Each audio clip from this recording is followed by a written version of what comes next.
د قرباني د ذبح درې شرایط دي. نمبر 1 ان يكون مسلما، چې دا بکټر مسلمان بوي، شیعه بني، قادیانی بني، بدعتي بني، د دین د مسائلو نه واقف وي، د ذبح د مسائلو نه واقف وي. دا نه چې به دا ډېر پهلوان دی ورته چاړه او نور نه الف نه په با نه دی، نه، د ذبح د اصول نه با خبر وي، کلک مسلمان بوي. نمبر 2 ان يكون عند الذبح قاصدا التسميه على الذبيحه، سټیم چې دا ذبح کوي د ذبح په وخت کې بدا بسم الله الله اکبر الفاظ وي، دا لازمي دي. کو انسان د بشریت تقاضا د انسان د نسیان نه د هیر شوته د سه جلبازي غونډه ده چاړه پراخ کلا بیا وته یاد شو بیا دی وای او کو بالکل یې نه ویلا هیر شوته نو بیا قرباني وشوا، چونکه دا خو مسلمان دی کنه ځکه کې کلمه شتا تنه هیر شوه دا په نسیان باندې مؤاخذه نه، او کو قصدن یې نه ویلا خو ته یاد ده بسم الله الله اکبر قصدن آمدن نه ویل، بدی صورت کې دک ساروي مردار شو، د صاحب نصاب ذمہ ادا نشوا، د دې وخت خړل حرام دي، ولې د الله نوم په قصدن وانه غستل شو. نو د څه سړی به مخکې کوي چې د دې مسایلو نه باخبر وي. دریم شرط هغه رګونه چې کم د حیوان په مړی کې دي د کټ کولو دغه حکم دي سلور رګونه دي. اولنې رګ الحلقوم دته د سار رګ ویل کېږي، سانس کې نالي، نو دا کټ کول ضروری دي. والمری د خوراک ناله ده دا کټ کول ضروری دي.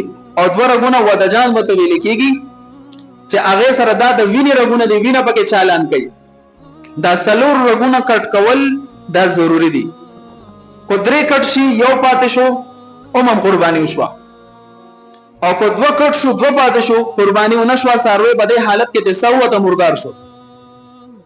خو یاد ساتئ چې کله دا سلور رګونه کټ شي دا کم خلک چې قرباني کوي دي تاسو نه تجربه وي، نو کله چې دا سلور رګونه کټ شي نو بیا به کې مزید چاړې نه منډي، ځکه دغه سلور رګونو نه پس یو بل رګ راځي هغه ته وی حرام مغز، اک ته بچاړه نه راسي، دغه کټ کول مکروه دي. او دغه وجه څه ده دغه حرام مغز رګ چې کله کټ شي کنه نو د ساروي کې چې اکما دم مسفوح بهته هوا خون وي اشرق سره چې تیروزي ابند شي، او بهته هوا خون حرام ده. حکم دار چې کله دا ذبح کینو حیوان بلګ ډیله پرې دي چې دنه دا وینه پښلک سره وزي په تیزه سره وزي، دون کلک په نه نسی چې دنه رب مونږ وي دکه وینه پاتې شي، ابهته هوا خون بده کې دنه نه پاتې شي، نو دا وخت درنه شي په سړی بوت جوړي. نو دې صورت کې به بای حرام مغز ته شاړه نه رسي، په کټ شو وینه بند شو وینه ته کې دنه پاتې شو، په دې وینه کې یو قسم شون کې د حرمت سبب دی وینه حرام ده، دا به دې وخت باندې پاتې شو، لہذا وخت درنه شي. پاولنې دوه درو تکو سره انسان بالکل د دې چې بس دوه درو ورځې پورې وخت تزلنه کیږي، نو چې دا وینه ته سره شړک سره تی وته نو وخه هلکا پاتې شي یا په سړی بوج نه جوړي. دریم ادب دا دی چې د ذبح په وخت کې باندې د ساروین اثر پوره نه کټکې، ځکه چې ساروین اثر کټکې حرام مغز نه هم چاړه ورته لري، نو هغه نقصان هم راځي دام نقصان راځي. بل ادب دا دی چې کله ته ذبح کې نو د ذبح په وخت کې بعد چاړه د ساروي وړاندې نه تیرکې پټه وې تیرکې، د یو ساروي وړاندې به بل ساروي نه ذبح کې. نبی علیہ السلام فرمای حیوان ته به اذیت تکلیف نه ورکې، او دا اذیت ته چاغه یو پر چاړې ته ګوري حساب ته وتی چې بیا په ته چاړه راکاږي نو 100% کې به 80% ساوتی 20 په پاتې چې اوسړې ته وې چې اوس 10 منټه بس 500 کوما او 500 ګټ ته ودرولي ناغه کې بس صافاتی. نبی علیہ السلام فرمای حیوان ته به اذیت نه ورکې، چاړه به ځان لته رکې، د یو حیوان وړاندې به بل حیوان نه ذبح کې. خاصه کله د حیوان را سملولو په دغه وخت کې بچاړه نه تیر کې.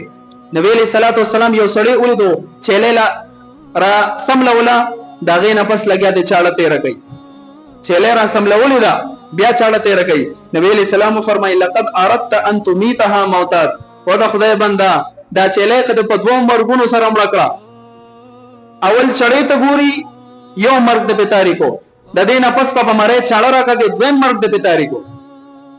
هل حدثتها قبل ان تجعها، در سملولو نه مخکې نه د چاړه ولې تیر نه کا ظالما تنبیه وته وی. هل علماء پویږي تهذیز د پاره د دسه د ولې نه کړل، نبی علیہ السلام ته تنبیه ورکا نو دا ادب انتهایی ضروري دی.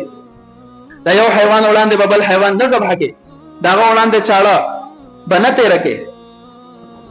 دې سره سره نبی علیہ السلام فرمایي وليحد احدكم شفرته وليرح ذبيحته، چاړه باول تیر کې او خبه تیر کې، او دا غي نه پس چې کله ذبح کې بسم الله الله اکبر ووي، نو دې سره د حیوان ته لږ راحت ملو شي، لږ سکون ملو شي، په اسانه د نسوخي دي.